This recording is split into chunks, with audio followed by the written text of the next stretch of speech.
Oração, porque tudo que há dentro de mim necessita ser mudado, Senhor, porque tudo que há dentro do meu coração necessita mais de ti. Renova-me, Senhor Jesus. Já não quero ser igual. Renova-me, Senhor Jesus. Põe em mim teu coração,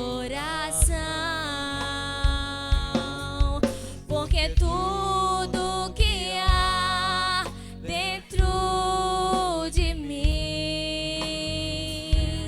necessita ser mudado, Senhor, porque tudo que há dentro do meu coração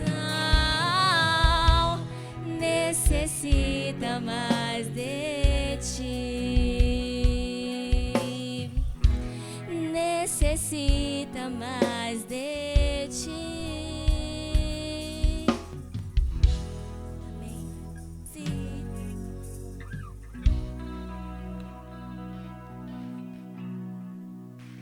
Ainda de pé, com os olhos fechados, cabeça curvada.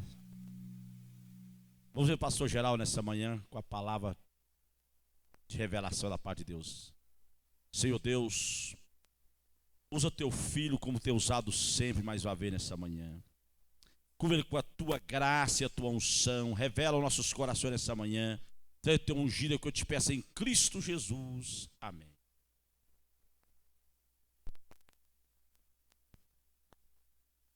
Eu saúdo os irmãos com bom dia, na graça e na paz do nosso Senhor e Salvador Jesus Cristo. Tem crente vivo aqui dentro, tem? A Bíblia Sagrada diz que os vivos glorificam o nome do Senhor. Para mim é uma honra, uma alegria estar aqui nessa manhã, poder ministrar aos irmãos uma palavra da parte do Senhor, a muitos líderes, pastores, e é importante que Deus fale conosco nessa manhã. Amém? Vamos abrir a Bíblia em Isaías 54, no tema da convenção.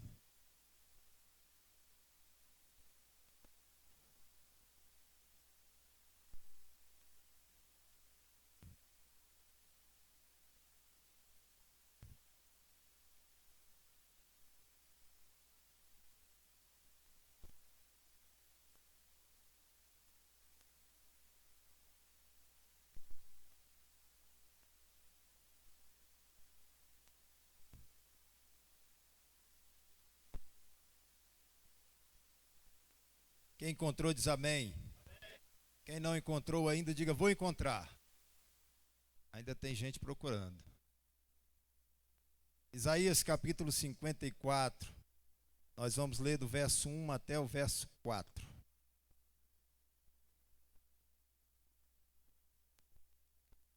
Eu vou ler um versículo, os irmãos leem o verso seguinte, como está na Bíblia. Diz assim a palavra do Senhor. Canta alegremente, ó estéril, que não deste a luz, rompe em cântico e exclama com alegria, tu que não tivesses dores de parto, porque mais são os filhos da mulher solitária do que os filhos da casada, diz o Senhor. Leia um verso 2, por favor.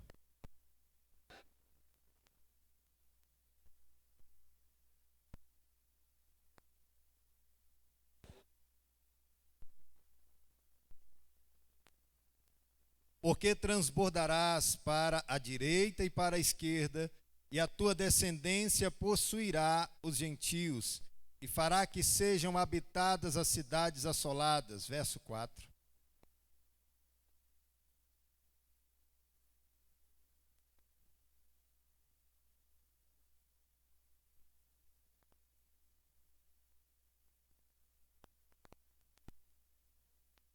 Feche os seus olhos mais uma vez, por favor. Eu quero que você mesmo ore agora pedindo: Senhor, fale comigo nessa manhã. Você pode abrir a sua boca e falar com o Senhor. Você pode pedir ao Espírito Santo de Deus que fale com você de forma profunda nessa manhã. Você pode pedir a intercessão do Espírito Santo do Senhor sobre as nossas vidas. Que Ele possa nos dar sabedoria, entendimento e discernimento da sua palavra, para que entendamos o plano poderoso do Senhor de crescimento, de bênção e de vitória. Porque só o Senhor, Deus, pode abençoar cada um de nós nessa manhã, através da sua palavra, e que nós possamos ser a terra fértil, que recebe a semente e dá fruto até 100 por 1 nessa manhã, em nome do Senhor Jesus. Amém, graças a Deus. Pode sentar glorificando ao Senhor. Aleluia. Falar um pouco sobre o tema dessa campanha escolhida, é claro, por Deus, através do nosso apóstolo Renato. E ela fala sobre o crescimento, um crescimento muito grande, se a gente levar em consideração que o povo de Israel nessa época estava no cativeiro, na Babilônia, e ainda assim tinha uma promessa de Deus para um crescimento. Porque para Deus não importa como nós estamos no momento. A Bíblia Sagrada diz em Jeremias 29, verso 11, que Ele tem planos sobre nós, pensamentos. E esses pensamentos não são ruins, são bons. A diferença é qual o preço que nós estamos dispostos a pagar por esse crescimento. Porque Deus, Ele quer dar o crescimento, mas Ele dá as condições da gente crescer, e nós temos que desenvolver o nosso jeito de crescer. Cada um tem um jeito de trabalhar, cada um tem uma forma de fazer. Cada pastor, cada líder tem um jeito de fazer o evangelismo. Cada pastor tem uma forma de pregar.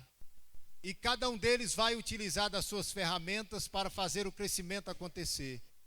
Mas nós temos que entender que há um preço a pagar sobre todo esse crescimento. E muitas vezes, quando chega lá na frente, nós conquistamos um ministério bonito, abençoado, mas o preço foi pago muito caro. E qual é o preço que a gente tem que pagar para que esse crescimento aconteça? O preço da família, o preço da distância dos parentes, o preço da distância dos amigos. E é sobre isso que eu quero falar nessa manhã. Não apenas do crescimento em si, mas do preço que nós temos que pagar para crescer. Esse crescimento é dado pelo Senhor, mas nós temos que escolher as ferramentas e as formas corretas para agir. É isso que eu quero dizer nessa manhã. Eu trouxe aqui alguns exemplos na Bíblia Sagrada sobre isso. Porque não adianta apenas crescer, a gente tem que realmente ser mais que vencedores, como diz a palavra. Não adianta eu ser vencedor na igreja, estar pregando aqui bonito, arrumado, e lá em casa minha esposa está com raiva de mim. Não adianta eu estar crescendo na casa de Deus como um grande homem de Deus e os meus filhos não gostam de mim na minha casa. Não adianta eu crescer na casa de Deus e eu tomar aquilo que é de outra pessoa. Então o crescimento, ele só é válido quando há sucesso em todas as áreas da nossa vida. Quando a sua esposa está junto de você, quando os seus filhos estão junto de você, aí sim vale a pena crescer. E é sobre isso que eu quero falar nessa manhã. Eu tenho 41 anos, sou pastor lá no Sol Nascente. Quem conhece Sol Nascente aqui? É uma favela aqui do Distrito Federal, para quem não sabe. Um lugar bem bonito, quase não tem asfalto, mas tem muitas pessoas boas. Um povo de Deus abençoado lá. Eu cresci com meu pai somente até os 6 anos de idade. E quando eu penso naquilo que eu tenho do meu pai, eu nunca lembrei que ele me deu uma bicicleta. Mas eu lembro que ele me ensinou a andar de bicicleta. Eu não lembro dele ter muitos carros ou quais eram os carros, mas eu me lembro que aos 6 anos de idade, pertinho da minha mãe se separar dele, ele tentava me ensinar a dirigir. Sabe por quê? Porque você não vai lembrar do dinheiro que tem o seu pai, e assim o seu filho também não vai lembrar quanto você tem na carteira. Ele não vai lembrar as marcas de carro que você tem, mas ele vai lembrar de todos os abraços apertados que você deu. Ele vai lembrar de caminhar com você de mãos dadas, porque eu lembro da minha mãe caminhando comigo de mãos dadas. Então, qual é o preço que você quer pagar pelo seu ministério? Qual o preço que você quer pagar para ter uma igreja abençoada? Porque na nossa cabeça de pastor, a gente pensa que uma igreja abençoada é uma igreja que não tem cadeiras vazias. E isso é um erro, porque não adianta ter uma igreja com todas as cadeiras cheias e que todos vão para o inferno. A grande diferença é que Deus quer fazer crescer de verdade, não somente os bancos da igreja, mas os bancos da sua casa espiritual. Uma casa espiritual bem construída, ela não vai se acabar, ela não vai ruir, ela vai crescer para ser vitoriosa. Eu desafio você a lembrar dos seus familiares e amigos, e você pouco vai lembrar da condição financeira, mas vai lembrar de ter tomado um leite junto com eles, vai lembrar das conversas maravilhosas até a madrugada, você vai lembrar do seu amigo, você não vai lembrar do que ele tem, porque é isso que vale na vida. O que vale não é o que você tem, o carro que você anda, ou a casa que você tem, mas sim se há paz dentro daquela casa e alegria. Eu quero trazer um exemplo para vocês, de uma forma de que não vale a pena crescer. Abra sua Bíblia aí em Gênesis capítulo 13.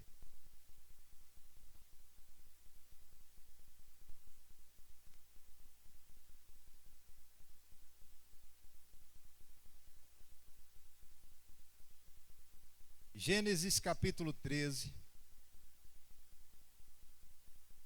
versículo 10. Diz assim a palavra do Senhor: E levantou Ló os seus olhos e viu toda a campina do Jordão, que era toda bem regada, antes do Senhor ter destruído Sodoma e Gomorra, e era como o jardim do Senhor, como a terra do Egito, quando se entra em Zoar. Então Ló escolheu para si toda a campina do Jordão, e partiu Ló para o oriente, e apartaram-se um do outro. Habitou Abraão na terra de Canaã, e Ló habitou nas cidades da campina, e armou as suas tendas até Sodoma. Então Ló escolheu, porque Abraão falou para ele: olha, nossos pastores estão brigando no mesmo terreno, e a gente precisa se separar. O primeiro erro de Ló foi achar que podia ficar longe de Abraão. O nosso Abraão é aquela pessoa que sempre está nos abençoando, é a pessoa que nos ajuda de alguma forma, e esse Abraão você não pode se separar dele. Tem copastores que acham que pode viver sem o seu pastor, até o dia em que ele está só na igreja. Aí ele percebe que o pastor faz falta, porque ele é o Abraão dele. Ló percebeu que precisava crescer, mas não precisava perder Abraão. Ele então vai e olha para o lugar onde está mais próspero, onde as campinas estão mais bonitas, para o rebanho dele pastar. E ele escolheu estar longe de Abraão.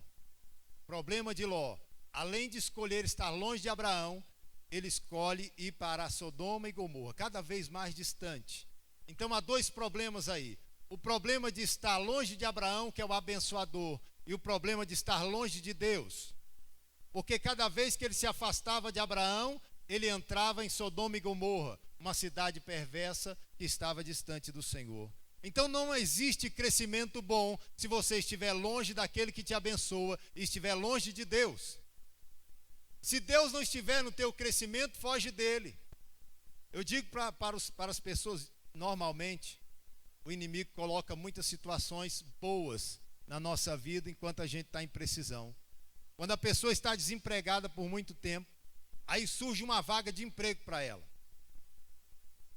E aí ela procura o pastor, né?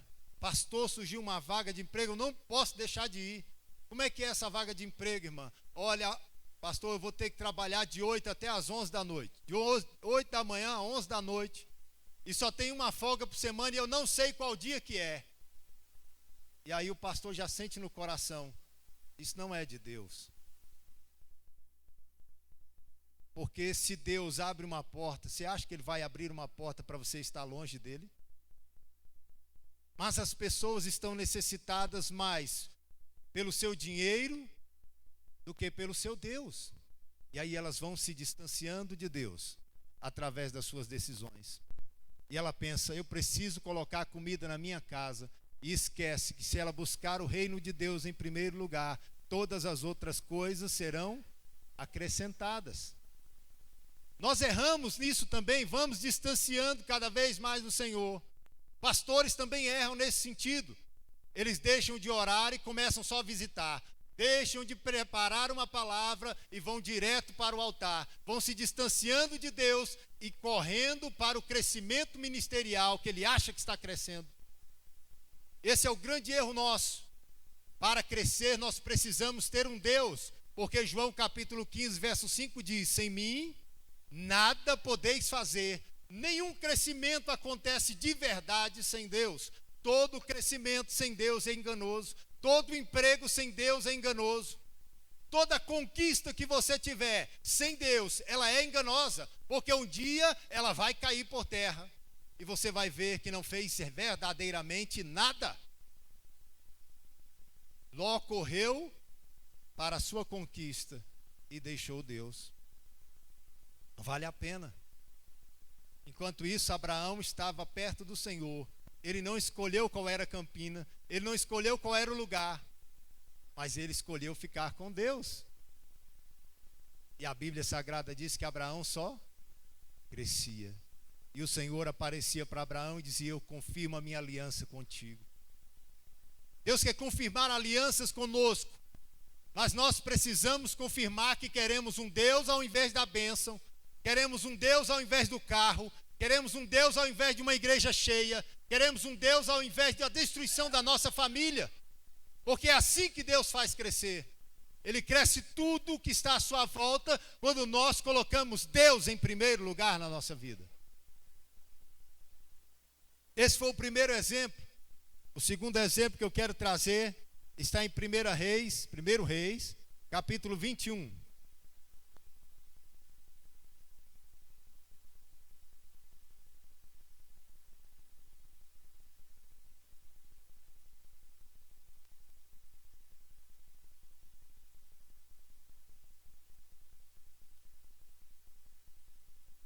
Quem encontrou aí diz amém.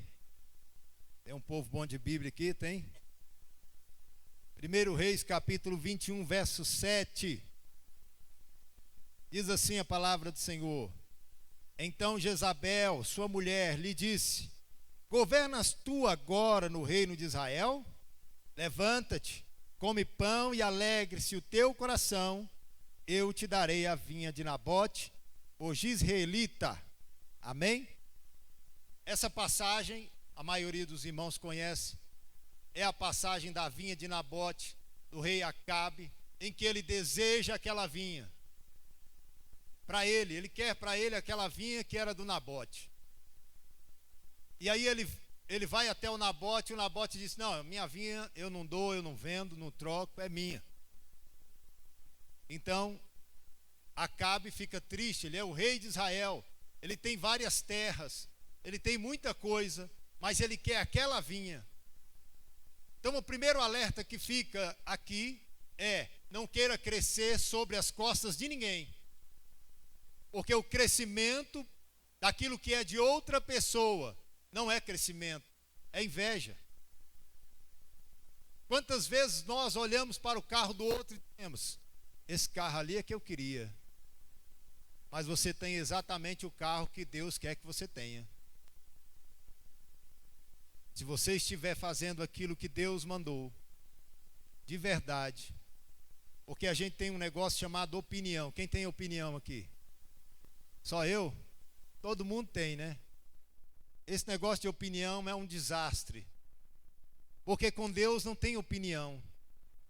Com Deus tem esse negócio de você dizer assim: ó, Senhor, eu acho que é melhor assim. Eu penso diferente. Se você pensar diferente com Deus, você já está longe dele.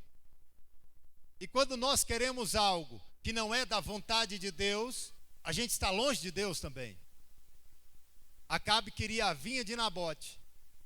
E ele teve 2 erros aqui. O primeiro erro já era querer o que não era dele. E o segundo erro, choramingar para a mulher dele. Tem homem aqui nesse lugar? Tem? Não, homem, falando homem. Tem homem aqui? Homens, é para vocês isso aqui. Pelo amor do Senhor Jesus, parem de choramingar para a mulher de vocês.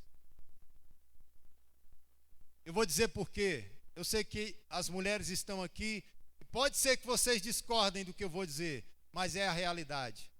A mulher não tem a estrutura do homem para problema. A mente da mulher para problema é de resolver agora. Se surge um problema, ela quer resolver o problema agora. O homem não. O homem, ele quer mastigar o problema. Ele pensa: calma, a gente precisa raciocinar, pensar e ter a melhor estratégia para o problema. Se ele disse isso para a esposa dele, daqui meia hora ela chega e diz: eu já resolvi o problema. Aí é outro problema.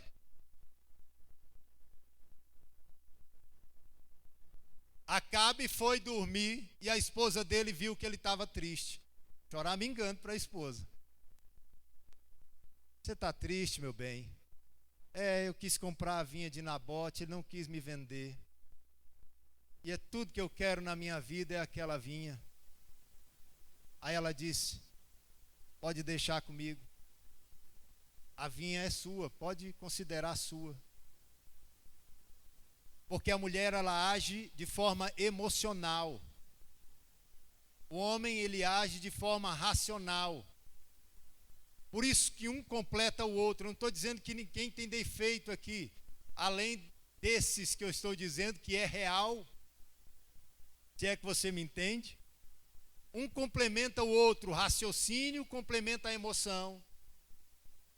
E aí quando eles se juntam para resolver, tudo bem. Mas quando um resolve sem o outro, dá problema. Ela disse: já que você não resolveu, deixa comigo. Sabe o que ela fez? Ela trouxe 2 testemunhas falsas que acusou Nabote de ser um homem do diabo. Nabote foi condenado e apedrejado. E aí a vinha ficou sem dono. Aí ela chamou Acabe e disse: está aí a tua vinha, é sua, eu te dou a tua vinha. Eu não estou dizendo que você não deve ouvir sua esposa, deve sim. Tudo deve ser tratado com diálogo. Mas o homem, ele é racional. E ele tem um negócio que Deus deu chamado autoridade. Por mais que você ouça a sua esposa, a última palavra tem que ser sua e não é sim, senhora. Ainda tem homem aqui? Porque as mulheres já estão me olhando com um olhar mais, não de muita amizade, vocês sabem, né? Então vou precisar da defesa de vocês daqui a pouco quando eu sair. Mas o que eu estou dizendo é a pura realidade. Não há crescimento quando o homem não tem autoridade em casa. Não há crescimento quando somente a mulher quer mandar. Não há crescimento quando a mulher toma as decisões sozinha. Você está entendendo isso? Eu não estou falando isso aqui porque é a minha opinião, mas é aquilo que a palavra de Deus diz. Porque a minha opinião pouco importa para você, mas aquilo que Deus diz sobre a autoridade é a realidade nossa e nós devemos viver. Amém? Fala um amém para ligar no céu também. Entende que não existe crescimento sem que haja um companheirismo, cumplicidade entre os dois. E quando eu falo cumplicidade, eu vou te dar um exemplo de cumplicidade. Tinha um casal querendo se separar, e eu fui falar esse exemplo, até hoje ele fala para mim que é um exemplo muito pesado. Eu disse para eles que cumplicidade para mim é assim: o marido saiu e matou alguém lá na rua. Aí ele chega na esposa, ninguém sabe nada ainda. Ele chega na esposa e diz: meu amor, eu acabei de matar um homem. Aí ela olha nos olhos dele e diz: nós matamos um homem. É pesado ou não é? Isso é cumplicidade. Isso é cumplicidade. Se os homens forem, 4 homens forem presos, e eles estiverem em um assassinato envolvidos, praticamente todos os 4 vão entrar no mesmo crime. Quando nós casamos, nós somos quantas pessoas? Somos um só. Então é preciso ter cumplicidade no casamento. Eu tenho um defeito muito ruim, pastor Geraldo, tem um defeito. E eu acho que todos os homens têm. Se tiver, vocês me ajudam também nesse defeito. Homem não gosta de prestar relatório. Quando eu falo prestar relatório, é dizer para a esposa: eu vou chegar a tal hora, eu vou sair, vou ali, vou na casa do fulano, do beltrano, do ciclano, e vou voltar, tal hora eu chego aqui. Homem não. Ele chega e a esposa diz: onde você estava? É só comigo, né, que tem esse defeito? Aí a gente sai, não falou nada para a esposa aonde foi. O celular descarrega no meio do caminho, a mulher fica doida em casa. Não sabe onde você está, o que você está fazendo, se morreu, se está vivo. Então é um defeito que a gente precisa corrigir. Porque cumplicidade diz respeito a isso também, do outro saber quem você é, com quem ele está lidando todo dia. Uma coisa terrível é quando a esposa olha no marido e diz: eu não confio mais em você. Eu não acredito mais no que você diz. Como que 2 pessoas convivem juntas, dormem juntas, e uma não acredita mais na outra? Então a cumplicidade precisa existir no casamento, e o homem precisa exercer a autoridade que Deus lhe deu. Amém? Terceiro exemplo para a gente ir para o finalmente já. Juízes capítulo 11.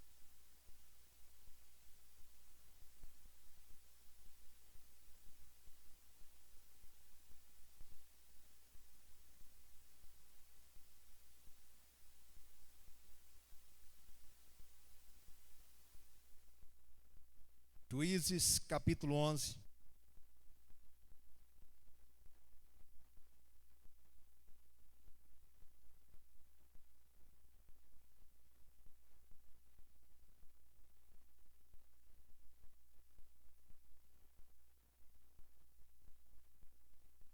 Versículo 29. Tem alguém com uma voz bem bonita aí para ler para a gente, bem alto? Por favor. Juízes capítulo 11, versículo 29.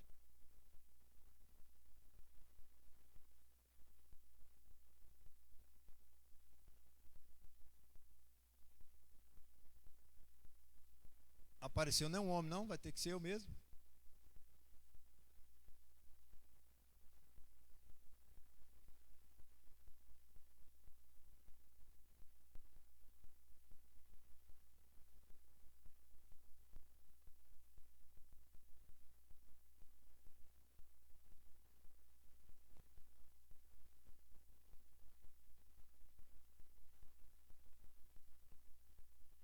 Amém.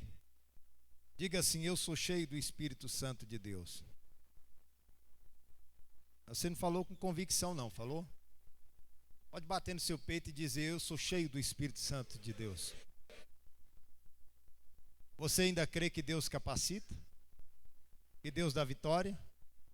Amém. Essa é a história de Jefté, um dos juízes de Israel. Jefté era filho de uma prostituta e tinha vários irmãos covardes. E quando o povo de Israel estava sendo oprimido, eles chamaram Jefté porque Jefté era corajoso. Era macho. Era tipo o Edmundo, assim, corajoso, macho. E disseram para Jefté: olha, reina sobre nós. Ele sabia que o negócio era feio. Os inimigos estavam oprimindo e a batalha era perdida. Vamos chamar o tal do Jefté, já que ele é ousado, corajoso. Só que eles não contavam que o Espírito de Deus ia entrar e estar sobre Jefté. Então não há capacidade sem o Espírito de Deus para vencer. Jefté, então, estava cheio do Espírito de Deus. E aí a história continua no verso 30.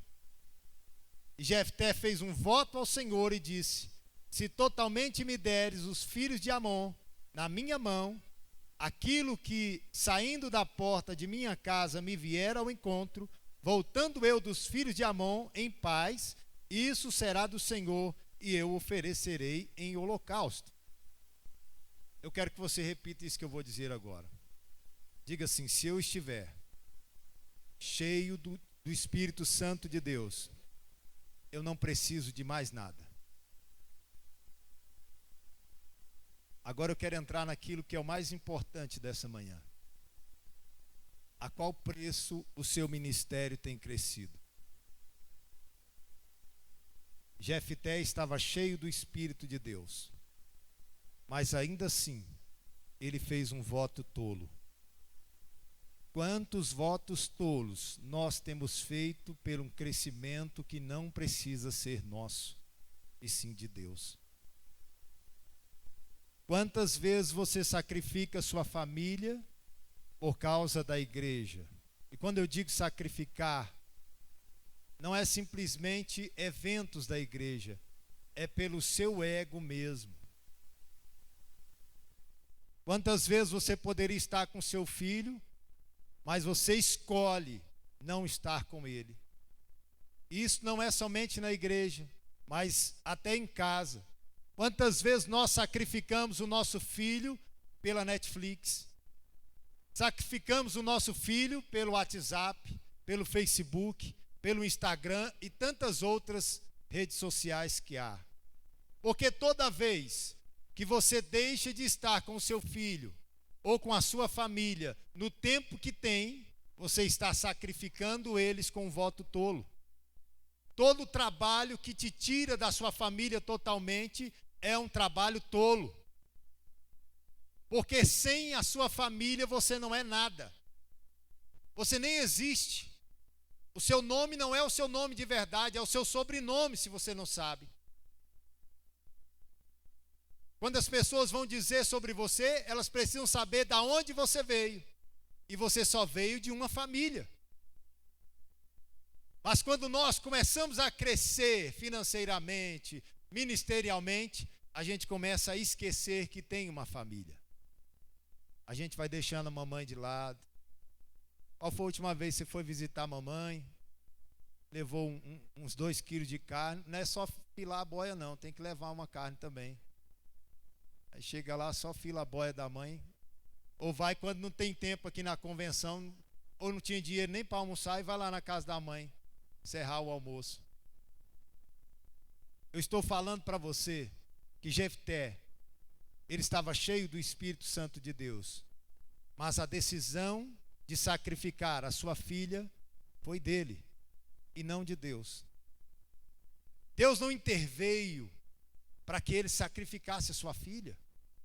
Assim como Deus não vai intervir se você estiver sacrificando a sua família por algo que Deus não quer que você sacrifique.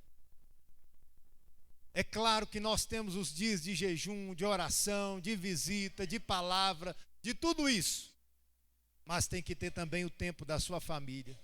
O seu filho precisa saber o dia que você está em casa para ele. E quando eu digo para ele, é para ele, não é para o sofá, não. Você vai estar disponível para ele. Meu filho uma vez me perguntou isso. E isso me impactou muito. Ele me perguntou: pai, qual é o dia que o Senhor vai poder ficar comigo? Porque com tantas tarefas que a gente tem, a gente pensa que os filhos amam a gente automaticamente. Que a esposa tem a obrigação de amar. Mas esse amor precisa ser cultivado, tratado, regado sempre. Sem isso, ele vai acabar. Triste é o dia quando a esposa olha para o marido e diz: acabou. Ou o filho não dá mais um abraço no pai quando ele chega em casa. Isso é um alerta. Quando o seu filho não percebe que se você chegou ou se você saiu, é porque ele não sente mais falta de você. Ele já te substituiu. Jefté substituiu sua família pelo seu voto. Ele diz: Senhor, se o Senhor me entregar em minhas mãos essa vitória, aquilo que vier primeiro lá da minha casa, eu vou te entregar em holocausto. Ele não se importava mais se era esposa, se era filha, quem viesse de lá, ele iria sacrificar. Ele estava disposto a qualquer preço para ter aquela vitória. Qual é o preço da sua vitória? O que você tem pago para ter a vitória no trabalho? Quantas horas extras você tem feito e deixado sua família? Porque não adianta nada você continuar vencendo financeiramente e a sua família estiver na ruína emocionalmente, espiritualmente. Porque você não vai ter mais uma família. Jefté venceu, mas ele teve que sacrificar a sua família. Nabote teve a vinha, mas ele perdeu a sua autoridade. Ló conseguiu as campinas mais bonitas, mas saiu de perto de Deus. Qual o preço do crescimento que você quer pagar? Eu quero te dizer que Deus dá crescimento. E você não precisa sacrificar nada, mas precisa fazer a vontade de Deus. Em Isaías 54, eu volto agora ao tema, para a gente terminar. Há uma promessa de Deus para um povo que está cativo. Deus está dizendo que não esqueceu deles. Deus está dizendo que vai fazer eles crescerem, que as tendas vão se alargar e que eles precisam fazer isso. Mas a primeira coisa que aquele povo precisava fazer era voltar-se para Deus. Hoje Deus está buscando ministros que queiram voltar para Ele. Hoje Deus está buscando pais que queiram voltar para as suas famílias. Nessa manhã, Deus está buscando pessoas que queiram conquistar vinhas e vinhas, terrenos, lotes, mas sem perder a autoridade que foi dada por Deus. Não vale a pena você andar com o melhor carro, ter a melhor casa, ter os melhores imóveis da cidade, mas não ter o sorriso da sua esposa quando chega. Não ter o abraço do seu filho quando chega. Porque pode 100 pessoas te abraçar na igreja. O abraço que você mais necessita são dos seus familiares. Curva a sua cabeça e feche seus olhos, por favor.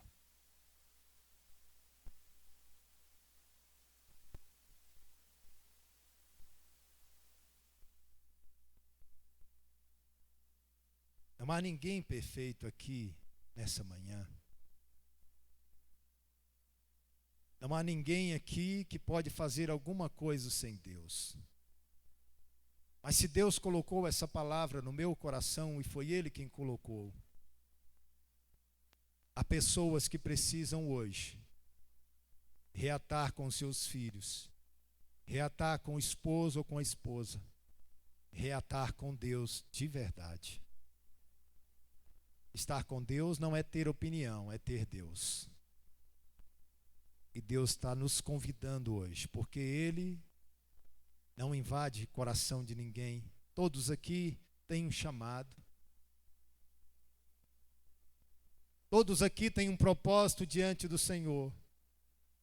E Deus está pregando para cada um de nós, pelo seu Espírito hoje de manhã, que Ele precisa de ministros, obreiros, homens, mulheres, que estejam dispostos a pagar um único preço, o preço de ter Deus na sua vida para sempre, de ouvir o Senhor e de atender apenas o seu chamado e não o ego de cada um de nós. A escolha é sua nessa manhã. Você pode continuar conquistando de qualquer jeito. Você pode continuar sacrificando a sua família. Você pode continuar se distanciando de Deus e perdendo a sua autoridade. Mas se Deus fez isso que Ele fez nessa manhã, Ele hoje quer te devolver a autoridade, quer te encher com a presença dEle e quer fazer você alargar as tendas e firmar as estacas. Agora eu pergunto uma pergunta muito ousada. Quem precisa dessas 3 coisas que foram pregadas nessa manhã? Fique de pé onde você está. Nós queremos orar juntos.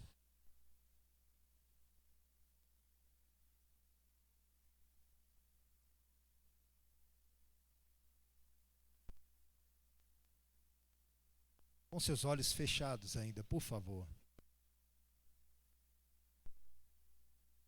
Eu quero que você preste atenção mais uma vez. Ló conquistou as melhores campinas, mas não tinha mais um Deus. Acabe conquistou a vinha que ele tanto queria, mas perdeu a sua autoridade. Gideão, quando nós lemos a Bíblia Sagrada, ele está entre os heróis da fé, mas perdeu a sua filha. O que é que você tem perdido pelo seu ministério? Hoje, a tenda que você precisa largar está na sua casa. As estacas que precisam ser firmadas estão dentro do seu quarto. As coisas que precisam ser conquistadas ou as pessoas estão na sua família. E Deus quer que você faça isso hoje. Por isso agora, coloque diante de Deus quem você é. E peça a Deus que te dê o direcionamento para o que é necessário fazer. Para alargar as tendas, firmar as estacas, mas sem distanciar do Senhor. Alargar as tendas e firmar as estacas, mas sem perder a família. Alargar as tendas e firmar as estacas, sem tomar nada de ninguém. Porque se esse Deus nos chamou, Ele nos capacitou para fazer da melhor maneira. E Ele vai nos encher com o Espírito Santo dEle todos os dias, todos os dias, todos os dias. Abaixo, me declaro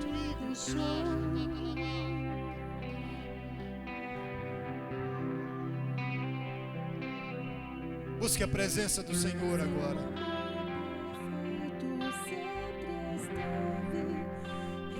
Adore o Senhor, coloque seus problemas nas mãos dEle. Coloque sua vida, se renda aos pés do Senhor. Peça a Ele o direcionamento. Peça a Ele agora que o Espírito Santo dele tome você. Você seja cheio da glória de Deus. Mas que a sua família esteja do seu lado. Que os seus filhos estejam do seu lado.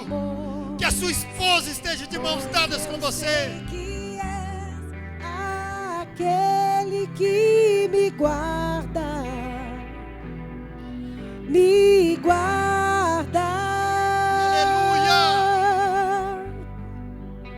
Glória a Em Deus. teus Aleluia. braços é o meu descanso. Há um crescimento sem perda. Esse Em crescimento teus vem do braços Senhor. é Não é o teu o braço, meu não é o teu salário, não é o teu dinheiro, é o braço forte do Em Senhor. teus braços é o É lá que meu estão as maiores descanso. É com o Senhor que estão as maiores Em teus conquistas. braços é o meu descanso.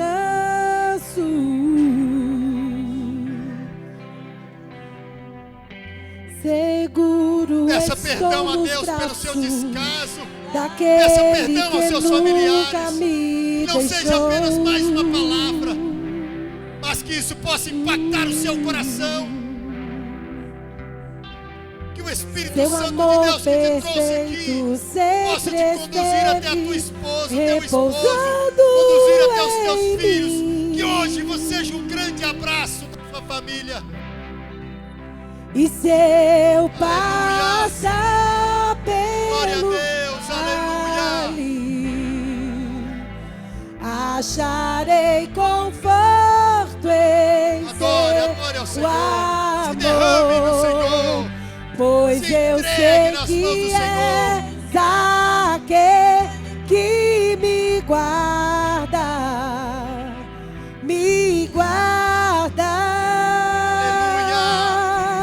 Oh, em teus braços é o meu descanso. Em teus braços é o meu descanso. Em teus braços é o meu descanso. Em teus braços é o meu descanso. Glorifique a Deus com suas palmas agora, bem forte para o Senhor. Eu caio em tua graça. Para Jesus pode ser melhor, pode.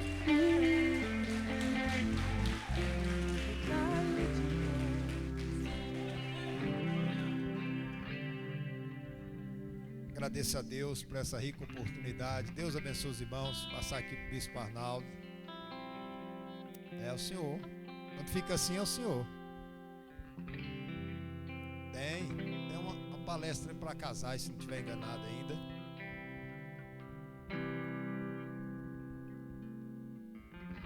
Podem sentar os irmãos, o papo de bem forte que ele merece.